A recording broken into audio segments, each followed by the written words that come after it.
The challenge of seeing a broken child is reflected deeply within their eyes. Have you ever seen a child on the playground on a summer's day, coming down the slide, in the swing, running around chasing a ball? Imagine them not being able to do that, not take any joy.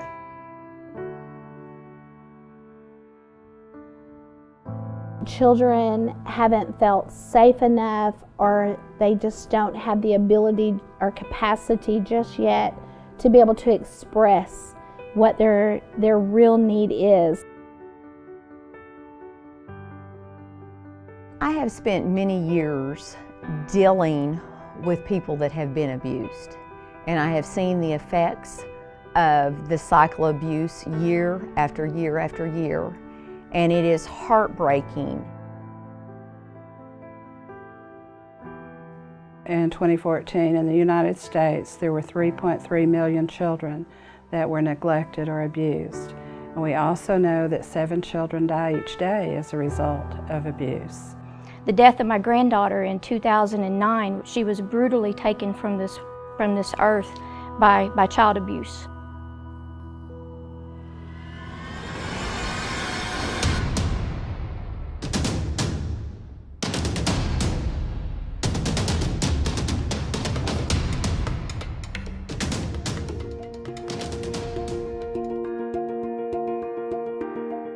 Well, it started originally, I actually sent an email out to a lot of people in the community asking about what's going on in our community with child abuse after I heard this statistic on the news that 1 in 4 girls and 1 in 6 boys are sexually abused before they turn the age of 18. And I wanted to know what was going on in my community, and I found out about the Hamilton House, a local child safety center here, and found out the number of children that are going through there every year. Well, I can tell you that last year at Hamilton House, just alone, and we're only one of 13 child safety centers in the state of Arkansas, we saw or provided services to 797 children. And I knew that I wanted to do something about that. It bothered me that I was not educated on that, being a community leader, being a parent of 2 children, being a past Boys and Girls Club basketball coach and football coach and a mentor. It bothered me that I was totally unaware of that, totally uneducated on what to look for, how to identify it. And we got a group together of community leaders to work on that and created an initiative which became a mission to try and end child abuse by educating and creating awareness of that problem. We threw our first Step Up, Speak Out rally, and I don't think any of us knew exactly what we were getting into, and we were all kind of impressed at how well it went. It was a community event at UA Fort Smith where we asked different organizations to come out and join us that work with kids in particular and educate our community on what they're doing to protect children and to help equip adults through education on how to protect children themselves.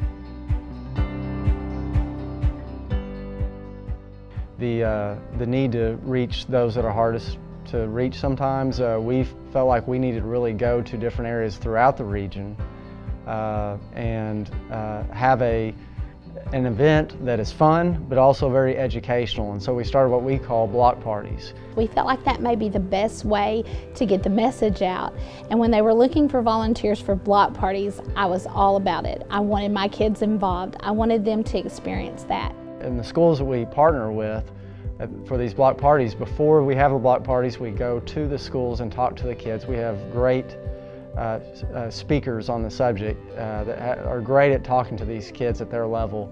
They go in and talk to the children about what's inappropriate touching, how to report, how to tell someone they trust. Our responsibility and our goal is through education through the schools. When we attend each school as educators, we go in with our hearts being prepared to give the children the voice to have the opportunity to step up and speak out. The Step Up Committee provided all the resources. We provided free food to get more people to come.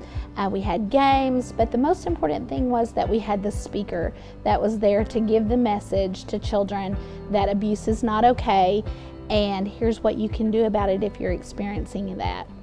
That night, we had an overwhelming participation of about 900 people.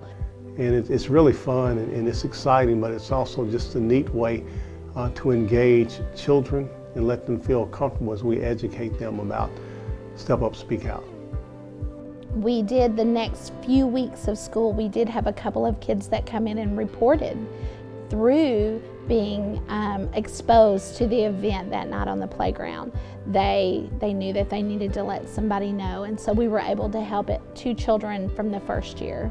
But one of the biggest things is after they've talked to a therapist, after they've talked to a psychiatrist, after they've been through group sessions, the family's been through group sessions, you can watch them, you can actually see it physically appear on that child, the release of them getting better.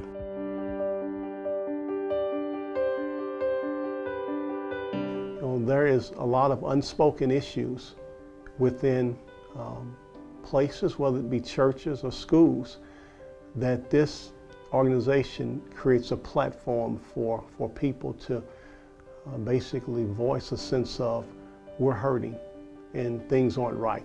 The thing that I wasn't planning on but happened was I didn't realize how therapeutic this would be and helpful this would be to those that have been abused in the past. And I'm talking really referencing adults at this point. Up until this year, there was only a few people in my life that knew my story. It started with me at an age so early I don't remember. I don't remember a lot about the actual abuse, and I think God has blocked that from my mind.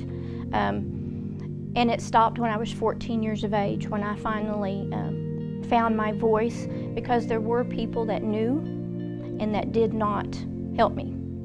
You get to the point of being so alone, that you're tired of being alone. You're tired of facing it alone. You're tired of no one helping you. And so you have to find that strength. You have to find that strength within yourself to stand up and say, hey, enough's enough.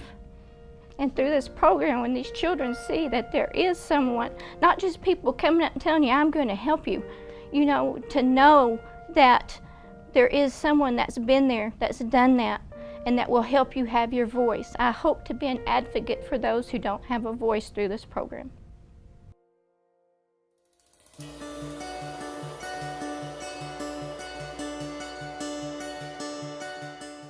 I think that the whole Step Up, Speak Out program has been helpful to not only children but to adults as well, hopefully parents and the community at large. It certainly has created a greater awareness. We're going to continue to find new ways to reach people and try and make a difference, and we're not stuck on one way to do it. We're always trying to find new ways to do that. And we still think the block parties, there's more to do, there's more people to reach. We found that to be an effective way to do that. And so there's so many people that we've got to reach. And it's not acceptable for us for people not to know.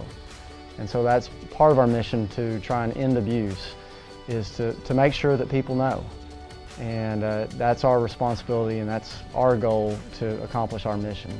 We are making a difference one step at a time. And we can make a difference if we will learn and be educated and choose to step up and speak out. So for me personally, it's a victory. Half the healing process is seeking help. The Step Up, Speak Out program is a part of that. You've given us a voice. You're coming in and letting us know we're not alone. When you feel so alone in a world full of terrible, dark things, and then you have people standing up and saying you're not alone. You are beautiful, your life is worth something, and we're going to make you shine.